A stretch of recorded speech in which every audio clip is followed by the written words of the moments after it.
Assalamu alaikum warahmatullahi wabarakatuh. Bananga balungi musibye mutya mugamba mutya amanya nedowezi nasona Bushra nandi wane wa Karim the African Advisors zokufuna idea ngemujirawa. Mashallah.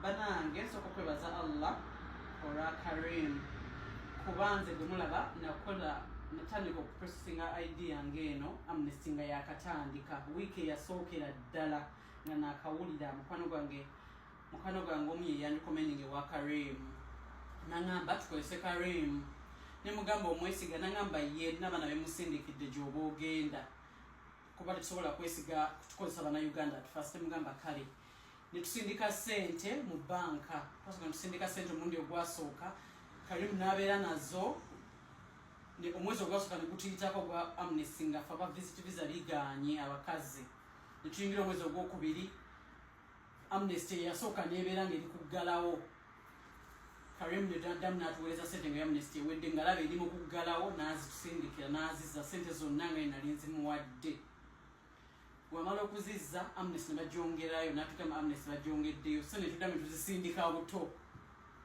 Karim n'azikwata n'addamu process buto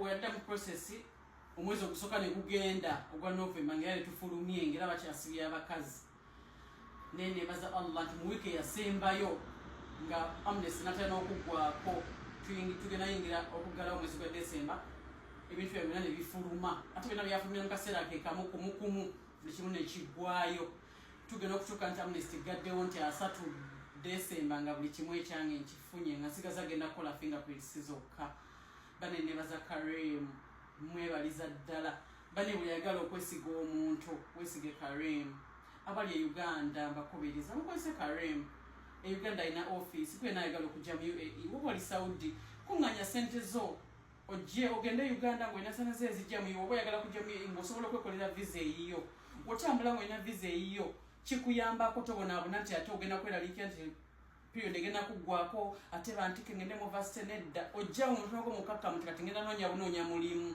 tinewofuna omulimu still Karim akolera cancellation n'okyusa nodda ku visa y'abali oba oyagala kudda ku visa y'ababoosi bo era okwo kikolebwa through Karim okusinga ate okujja muno ng'oli ku visit visa n'obeera ku bunkenke nti abaana basinga bakakana bagenze mu mize emikyamu lwansonga visa ziggwako nga tebalina ssente naye wojja ng'olina visa yo kikwanguyira so mbakubiriza mukozese Karim the African Advisor bambi e Uganda ina office numbers ziri very clear ali very trustworthy akola n'omuwala muyita Rachel akola mu office ye Dubai oba omwetaaze bane endagiro yaabwe nnungi enkwasaganya yaabwe eri abantu nnungi mubesige mujje muyambibwe buli ayagala okukola visa abagala visa azikola namwe abagala okutambula nga mujjije ku on visa byonna bikola mwesige ojja kubeera nga towejjusa tokyevuma togamba nti balya sente zange nti oba waliwo ekyapeninza akubuulira kyanakola akikola kyatakola kubulya nti ekisijja sobola kikola so mwesige abamalire era bakolere visa zammwe nsigadde ndi nasona Bushra ngera idea yange njirina wano kati nno ndi ku employment visa oba kitegeera paka walla mashallah tabarak. Thank you so much Karim. May Allah reward you abundantly. So guys, as she said, if you also are looking for freelance visa or if you want to plan to come to UAE to work and make money, believe me, the best visa is your own visa. So you can work like a boss. Visit visa is also there, but visit visa is mostly for people who want to come and visit. But once you come on a visit visa, you're always under pressure. Your visa is going to expire, you might go into abscond, overstays and all that stuff, and then you might not get a job as well in those 2 months. So it's better you collect some more money and then come on a freelance visa, on your own visa. If you also have any queries, you can contact on the numbers given on the screen. Number is for Dubai and also for Uganda. I've got an office in Dubai and also in Uganda. That's it. See you in the next video. Till then, God bless Africa. One love.